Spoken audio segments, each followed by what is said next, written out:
I cup kuniko nang yam no kuno. Video mutatula, ha? Mutatula. Hello everybody, welcome back to another video. Ing beriba mayambu kromzeri amadi thagachari. This is too much. Kasi ko na rin ito ito kasi Sabado ng gawin bigi. Ay favorite mukbanger. 1.5 kg amaga makhay. Adi kay sunate mayam. Ay di sa kg ini su chawa nga me. Is. Yes. Masak. Ay hana chara me mayam. I was 73 kg and I've lost 13 kg, right? 73 minus ay kya tare hojik 58 or 59 tare. Maths fail, ma'am. Amta.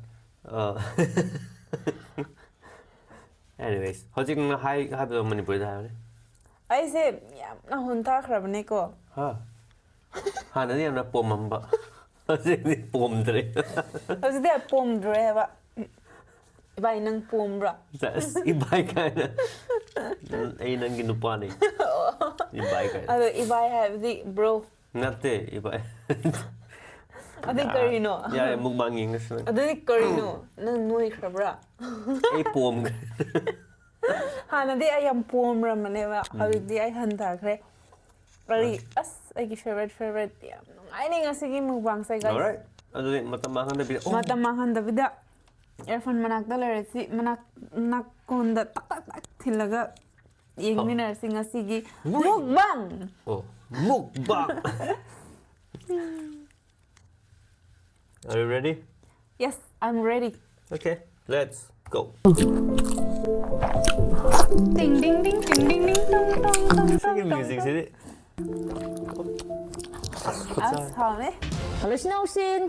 Sige mathil jidi o mo kong thong mo ne adu o mo kong thong mo je ko siba ni mamang na challenge ta buda da chagi ba am haw gi ba adu da haw gi ba dagi am hana chage khalaga ise ekta faram ta lai ba du no je ai na o mo kong ji ji mo khai lo ra du pa na thong dare do ko se gi ma tum ni ma khak pi re adu si ji na yong chak ka hawai ma ton gi singju mu yaw re alu mlai ron ba mu yaw re select ta ko gi hawai ma ton Amaga kaino wa iron ba e. Kambal mal. Maksangang buzi gajar ga mahi ne champra ne sikata ne Manipuri lomdagi kaya no gajar bu guys. Sa matam da mang to tuno maning da tolo aduga ko mang da tolo masi da tolo me ai da hajala sara kano khogi masana ma khara watlen haibire ba ko ado maning da tot khraga di ai ne sinau ngam da u da bai ta du ni mang da tolo je do si posi am di am ne Sports ya. hawa matunga sigi singju je Singju hap to ne do mama. bis pa jawam da hap ke do ne Daga matung je mukbang to sis maina mata. matung pa jawam da hap ke ko leta Ado asay mo guys ay hana ko kezi ani mugdi cha awang me. lumnai rum ma hape yung chaksin hape ke yung chaksin ma hape Ay chara me kezi mari po sa chai ay ga ini ji ga khara to. khak Asay mane.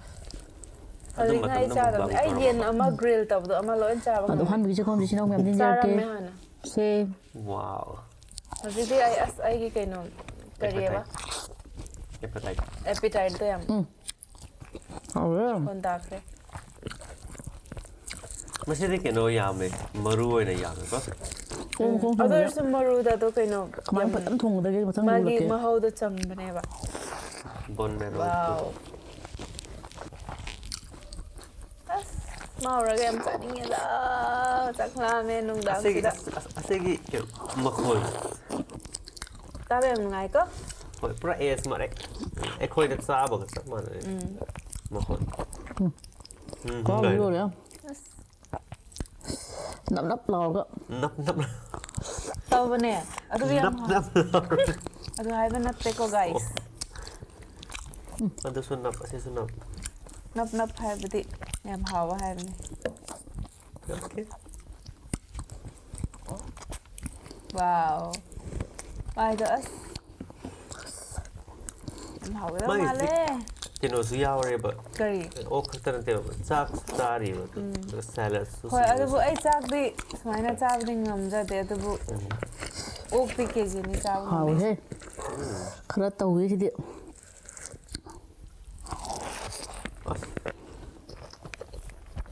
Esa chak di sa ba ngam de. Ado sa khatan thong ga sa har di sa ba ngam de adu oksana ta ba nganu gum Nganu di fazana chaba ngamne. Yen di dry. Kaina. Why? Koi na wanga mo ta ba ta. Ôi nang ngang bơ tao mà lấy phải kỹ. Chắc chắn mình được mukbang tụi mình nó hay rồi. Is saban na hai dre. Bedana ji. Bây giờ là khơi Manipur chẳng rồi thì unasin hùng mà tụi có chắc sao mình Oh. Nó cậu đấy. Mukbang. Tôi ngầm mà rồi đó. Sak samin na bdo. Căng sĩ ê. Nanti ngamoy. Nang amat saring ito mana loy plate to loy salari. Ay so ngầm ni da. Iya nga sa. As. Ơ, hạo nghe em nằm ai rất là thô nghe. Marusu em hảo cái đâu màเลย. Wow. As. As. Wow. Maru sa sai. Wow. Tinchong. Curry. Tinchong. Ồ. Ay jiring jiring ngồi vậy nè. Zring zring or tinchong. Ồ. As. Or sa ma sound. Tao em ngay có. Kuluk kuluk kuluk kuluk kuluk. As. Yam nung siya di sa may nasaba do. Nung siye. Yam kena tawe ba yam phae ba. Jag bu sa may na respect tawra ka jab de. Respect. Ma sa mo sa respect man bro. Respect ne ngo ama su ta han de du ka phat na chai. This is how you eat. Oh. This is how you should serve for yourself. Okay. Ad nang gi cha dar ga samay na. Ado I di cha I never throw food na. Ado nang samay na cha de ba with respect mara respect ba ta. I cha ba ngam de ba du cha bu de I ngong ma su cha gun thok de da na. That is also part of respect. Okay. Okay. Happa kan sa gun ko. Hey palo zero na gi. Wow. 거기 완전 화르죠. Sorry, hi bro. Amrak kay na to sa dana.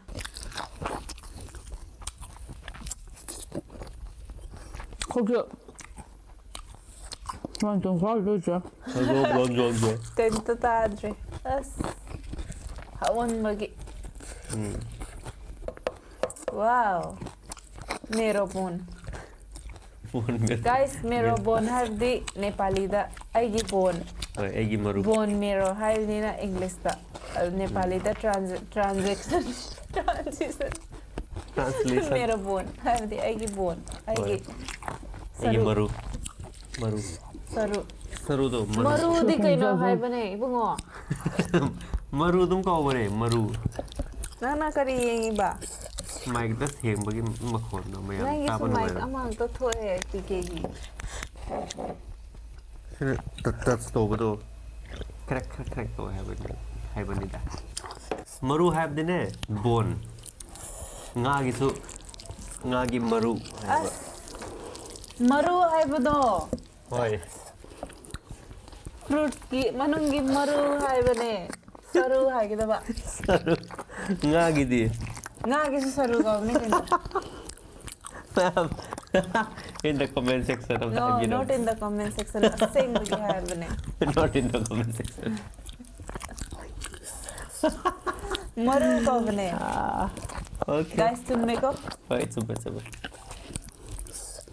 मरु भन्छौ मरु नते सरु हाय भने मरु हाय बदि canoe कि Tumana sábado. नते fruits गुम्बगी मनुंग the याव बतो fruits बु high की मरु Hoy, ado mana thamba orange gi. मरु योनचा की मरु Khange ado maru ka ori se sum maru. अदु से सरु का के दवा Okay. Ado ken magi orange gi. मरु Saru na taba. मरु वाओ Maru kya? हिंदी नहीं मालूम Kumar Nang sab malum kumari tha. ना रमनी हाय पक साबदो Wow. Okay. As mo do dati ingbra sabra ko. Ingre di as yam nungai ni ma ki chak to yam sara ka. Ing Adi mama. Manipuri cheng do yam hao yam pa me daram. Daram phao. Natra. Cái đó. Mày mà nó sao vậy nghe nghe đó nó pigi makeup phải bớt sẽ có bị cái nó. Kia ra cái phẩm chất đi nè. Yare. Ai ngon là đi cái nó to bị đẹp, cái bị đẹp bao. Mà hay nó pa đi. Nang dasu kumo sa an biura. Kini nge ai di kaino. Nó pa sao sao cái đó nó pa cái makeup tu lấy rồi mình nè. Ai ta ton ga beron bu ko batare. Ke han nge. Nang su phanek se thalaga. As. Ta ton ga beron gumba sem han batare. Noi ga aduga moi ga video seminar. Itu kan mukbang tu mina. Oh. Asai bu how bro. Soai wow bro. मतलब Cái respect. Aswai wow bro. Mình có vui à ba. How bro. Tao cái đó. Aduh. Ya. Ngang ngono. Taning deh. Iya ngô cha ba. Beda na tahu sih yang itu. Ngai. Atau orange design bro. Rồi last cha doi ba. Cha doi ri ba. Okay. Ngai da. Thina nungai yeng bu sem nungai. Last की मरो से quite a good sour. Seru. Sak nga thigun man.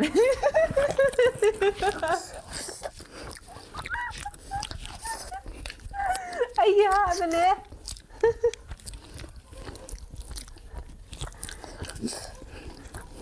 Video lo isa lagi.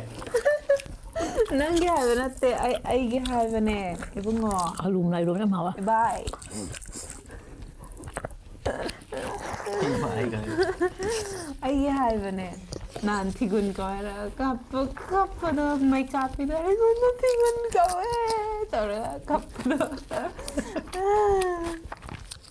Ai thigun na ti. Biasa lagi sih na. Sorry. Mia masih se sak sare gaya reaction yang betul leram gini. As. Mia ngapi gini. Yam na innocent oy rahe gitu. Ai di kai no gi moto to ne kai no makeup gi. Makeup i. Makeup. Makeup.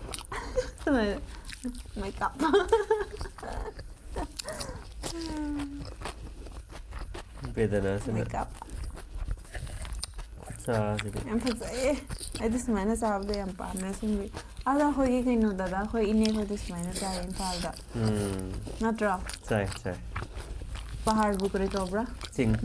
Sing bu mana sing ka ba gi type. Ha, chak to smai athara ga. Sing ka ba gi type. Mai chak to saya tam pukham da. Mai sing sa lang. Không thay à?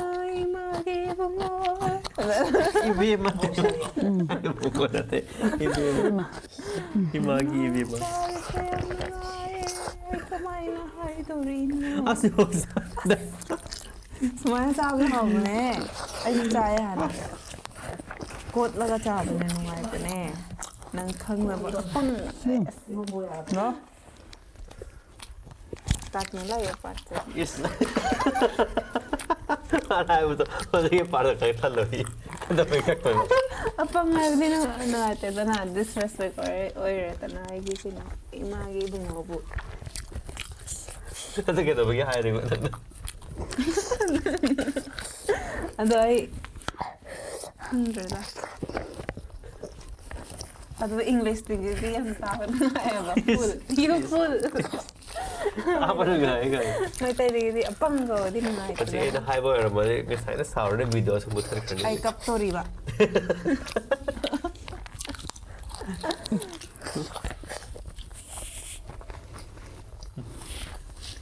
Okay no, ama wali ni makong ama. Ay last job na chage have na kino. Ay mana hay gini na ba. Mamang the already. Wow. La manada chabu yam phae. Healthy yam healthy oido ribani. Kari. La manada. Oh. Manade chadra kamaina healthy hoigada. Ado manada haibani ne. Manade chadra kamaina healthy hoide. Juga. Rumah ketua paitar. Oh, ya sumure. Aidi kangaura hai ga ningure. Ningure.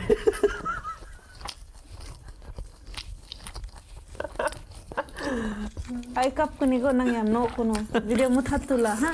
Muthatula.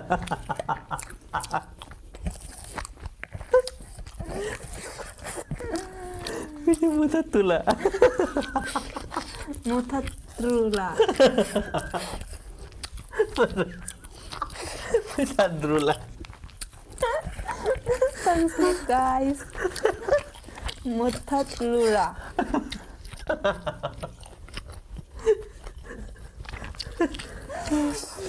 Beda da no kada da samna. A beg ro da kana lauri no. Ingang. As sabada waram gari sabada sabada le music su. Loidre.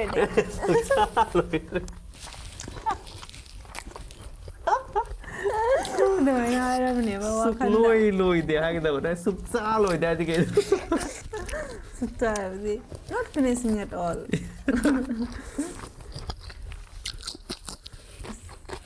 Isai tani ida music. Karam mai sai do. Moi. Saba loi da. Saba no jabi.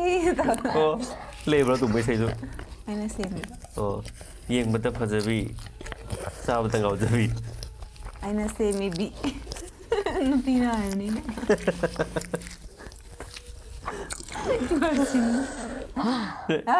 Masih Khong tu di. ngamuk saja kayaknya. Nom tahu ya. Kenon kok ngawe haro. Kap ke dore. Tena khoi gi por ko mana thinam nam.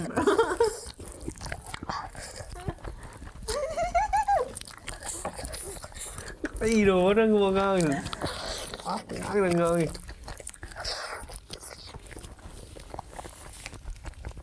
Oh. Cậu ơi. Đấy không thì mấy em cái comment gì kì. Ôi. Bây giờ đã cặp cái đó. Karen đây à đây. Giờ thì ngạc phi rồi sao rồi. Oi. Har this mana wahal laga sabdi. I respect by that.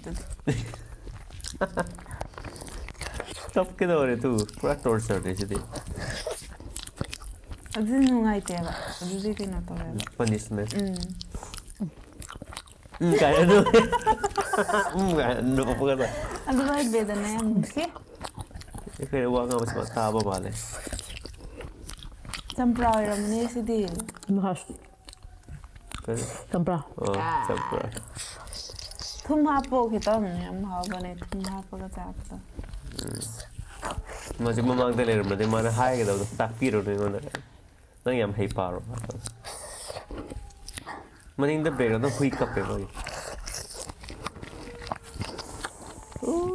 Ai đâu na sai. Moi ki ka Masih sampra rumah kong tong je. Pak jana hawe do jaki so hawe do kai rom do. Rom do ai si mo rong nam. Do masih ni tang sari sel ge sini sini ngai bede di like subscribe to sembira mo mathang kita mo thang na si. ok Imalai Manipur na yai fare Till then Imalay bak Manipur na yay for ray. wali ano mo yam mana je khai ki ba mem soi ki ba mem yar di ngak pi kani aduga e ke no hai do ne Kari. kaure Next slow. ena hai ni mo to ko like bedana sina e khoi gi video se de comments to torte ba ha ne khoi react to so aduna nuai thi nangi nungsi ta bi bedana no comments kare hai ning bale Yare kay no. Kisu kay de ako react tawre mi na inglir lower ako subscriber na may comment section da thabi di nang nakari kami ba. You Okay. should be happy. Anyways, thank you very much, guys. For That's watching. more than enough. Right. Last following people, ma'am, Larry, thank you so much. Aduga, mathana karamba video react to bio hyper am hyperamu. Aduga, we'll catch you again in another video. Nyamala pang Manipur no. Yay! For way!